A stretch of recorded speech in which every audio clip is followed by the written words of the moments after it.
Valve just called out Mastercard and Visa's lies and revealed what happened behind the scenes that led to Steam adding Rule 15, giving power to payment processors to decide what content is allowed on the platform.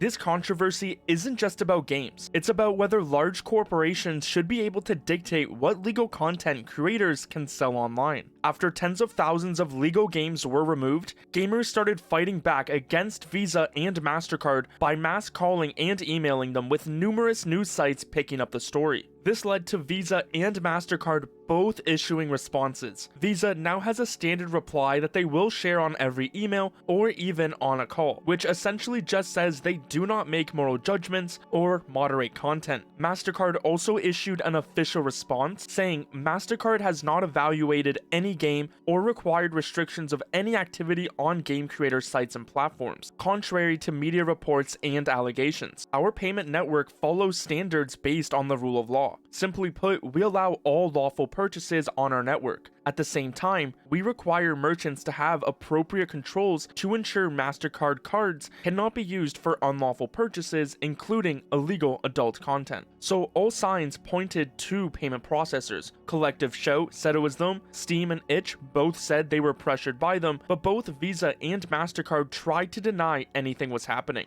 So this is where, just hours after Mastercard released their statement, Valve wasn't having any of it. They gave another response to the situation, which, if you know Valve, is very rare. So it seems they want to set the record straight, as Valve sent this message out to multiple journalists. Mastercard did not communicate with Valve directly, despite our request to do so. Mastercard communicated with payment processors and their acquiring banks. Payment processors communicated this with Valve, and we replied by outlining Steam's policy since 2018 of attempting to distribute games that are legal for distribution. Payment processors rejected this and specifically cited Mastercard's Rule 5.12.7 and risk to the Mastercard brand. So even though Mastercard tried to say they have not evaluated any game or platform, Valve's new statement says it wasn't directly Mastercard themselves, but someone else who Mastercard contacted and then used Mastercard's own rules as the reason for removing the content. So Mastercard, were you involved or not, or are you just using some third-party company to deflect blame like it wasn't you? When you look at the specific rule that they cited to force Steam to remove games, it gets even worse. Mastercard Rule 5.12.7. Illegal or brand damaging transactions. This is key because brand damaging just means they can remove any content they don't like. Any transaction that is illegal or in the sole discretion of the corporation may damage the goodwill of the corporation or reflect negatively on the marks. The corporation considers any of the following activities to be in violation of this rule: the sale of a product or service including an image which is patently offensive and lacks serious artistic value, such as images of non-consensual sexual behavior, sexual exploitation of a minor, non-consensual mutilation of a person or body part, and bestiality, or any other part that the corporation deems unacceptable to sell in connection with a mark. So this rule pretty much means Mastercard is able to point out any content they find unacceptable and get it removed, or they will stop giving you service. This rule is the exact one they use to force Valve to listen,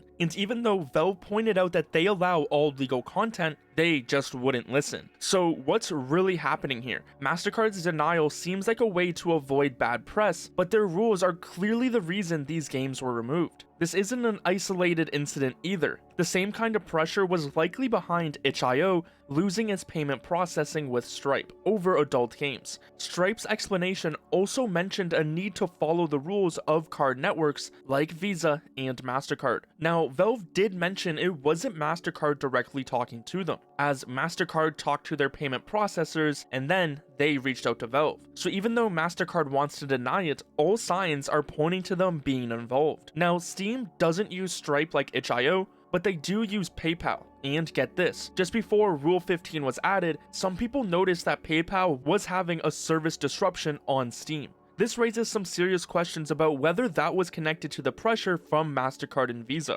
This new information that we got from Valve reveals how this process works. Mastercard doesn't have to directly tell a platform what to do. they can apply pressure to the companies that handle the payments for those platforms, forcing their hand. This is a key detail that explains why Mastercard and Visa are publicly denying any involvement, because they think if they do this telephone game, well, it's not their fault, even though the reason for these games getting removed is a specific Mastercard rule. While Mastercard's Rule 5.12.7 is the one being used against Valve right now, Visa also has its own rules for merchants that grant similar power to police content, and they could just as easily use it against Steam. So although both Visa and Mastercard are trying to say they process all legal payments, their rules say the exact opposite. This allows these companies to act like gatekeepers, even if it means hurting legal creators. Now, while GOG isn't directly involved in this specific issue, they have publicly taken a stand against censorship in gaming and are even now giving away free games to show their support. One of them even includes Postal 2. This highlights the growing concern in the gaming industry about this issue